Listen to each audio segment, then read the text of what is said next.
Evan, ano itong mga dokumento na dala ni former DPWH Undersecretary Bernardo sa Senado pagkagaling sa DOJ? Victor, dumating itong hapon sa Senado galing DOJ o Department of Justice si former DPWH Undersecretary Bernardo. Dala-dala ang kanyang mga supplemental affidavit na naglalaman ng mga mas detalyadong impormasyon kaugnay ng kanyang unang binanggit o pinahayag na sworn statement kaninang umaga.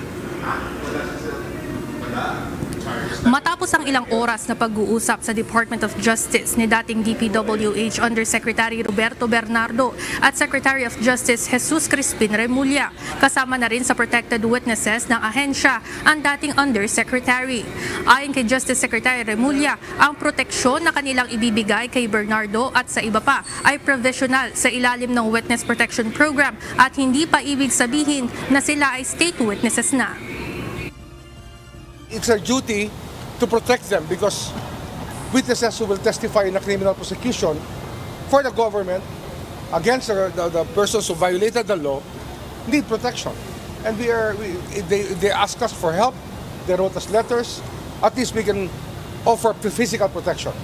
But as regards to legal protection, as regards to being a state witness, that's a different matter. Dagdag pa ni SOJ Remulla, kasama ni Bernardo ang kanyang mga abogado kanina kung saan nakapagprepara ang mga ito ng supplemental affidavit na may mas detalyadong mga impormasyon upang maging actionable ang binasa nitong unang affidavit kaninang umaga. Binasa namin yung kanyang affidavit. Dahil ito po'y kulang-kulang ang laman, tinanong ko po sa kanilang mga abogado, sa kanyang mga abogado, kung pwede hong gumawa na lang supplemental affidavit para malagyan ng laman yung kanya pong unang affidavit na sinubite sa committee. Ang supplemental affidavit na ito binuo kasama ang legal counsel ni former Yusek Bernardo, National Bureau of Investigation o NBI at sa tulong ng DOJ legal staff. Dala ito ng dating Undersecretary sa Senado kinahapunan. Ilan sa laman ng supplemental affidavit ng mas detalyadong usapan kasama si former Senate President Chis Escudero tungkol sa pagde-deliver ng 160 million pesos dito. Samantala, humihingi rin ng proteksyon sa DOJ ang dating security aide ni Ako Bicol Party List Representative Zaldico na si Orly Regala Guteza matapos ibunyag ang mga nangyaring pagde-deliver ng pera kay Congressman Ko at House Speaker Martin Romualdez. Ako po ay nagnanais na mapasailalim sa Witness Protection Program dahil alam ko po nanganganib ang buhay ko at ang aking pamilya sa ginawa kong paglalahad na ito.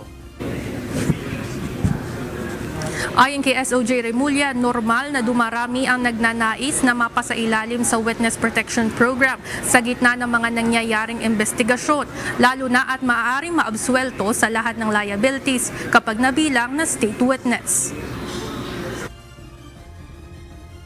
Pwede rin yan. It's also applying. Nakalagay doon sa affidavit niya. It was sent to me already. It's also applying for witness protection. Kaya we have to analyze this properly and choose, no? Upon evaluation, kung sino talaga ang pwedeng masama sa Witness Protection Program as a state witness. Pagtitiyak ng SOJ, inaaral nila ang lahat ng anggulo ng mga testimonya ng mga protected witnesses at pag-aaralang mabuti kung sino ang papasa sa mga ito bilang state witness. Anya, wala pa sa lahat ng mga nag-a-apply sa Witness Protection Program na may kaugnayan sa investigasyon sa flood control projects ang nagko-qualify bilang state witness.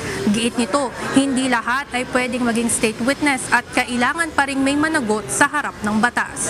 Samantala, minamadali na ang proteksyon para sa mga protected witnesses at sa ngayon ay inaayos pa ang manpower ng DOJ at shifting ng mga ito.